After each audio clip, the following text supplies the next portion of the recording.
talk about our laser cut kits. Here's the one we're going to work on today. But let me show you what comes inside one. So in your kit, here's a picture, and it's a colored picture of what it looks like. You're going to get instructions on the back that tell you how to make it. You are going to get a part number guide. What a part number guide is this helps me know which piece goes where.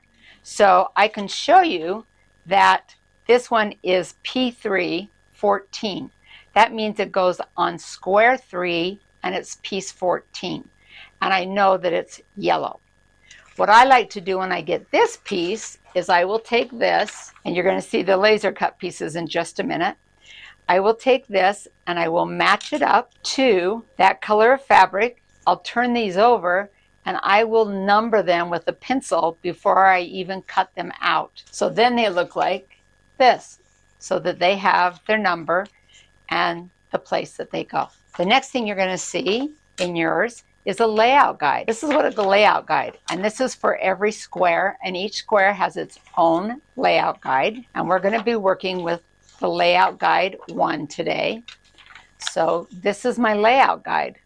What's awesome about this is each piece is numbered, and it tells me right where to iron down each piece. The next thing you're going to get are all your pieces. And like I just showed you a minute ago, all the pieces are lasered cut. Here's your pieces. Can you imagine tracing and cutting out some of these pieces? That's how I used to do it. Not anymore. So what I do is I turn them over, I layer them. Each one has a tab on it. And those little tabs, all I'm going to do is take my scissors and clip those tabs, and those pieces will come out. So here's all your pieces cut out for this product, and each one will have the layout guide. So let's get started. We are going to do panel 1. The other thing I will do, I'll show you this quick, is each one of these little baggies is a different panel. So I will put them into little bags, so each one has its own bag, and all I lay out is the panel I'm working on. So if you're working on several different ones, that helps. The other thing I can do is I can number my pieces so that I only am working with 1 through 20, or I'm working through a set that I can just have those out. So here's my next thing I'm going to do. I'm going to take my fabric, fold it in half, and fold it in half again. I'm going to put a small crease into this corner because this is going to give me a matchup to this T right here. That makes sure your fabric is down even. Okay, I'm going to look for that T. I'm going to line it up both ways. Then I'm going to put my magnets into place, which will hold my fabric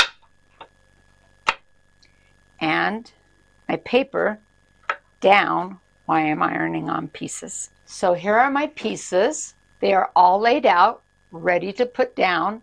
I kind of put them in sections of which ones are going down first, and then I'm just ready to start laying down pieces and iron them on. So let's get started. Here's piece number 1. It's one of my skis. I'm going to peel off the backing. I now have the adhesive on the material, and I'm going to line it up with number 1. This way you don't have to guess where the pieces go. It tells you right where they are. I'm going to just kind of tap it down in place first. Okay, that one's down. And then I can take my big iron and I can iron that piece down.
That's one snowman done. My next one, I'm going to do this one, this one, this one, so that I have all 4 ready to go. So let me show you what the whole quilt's going to look like.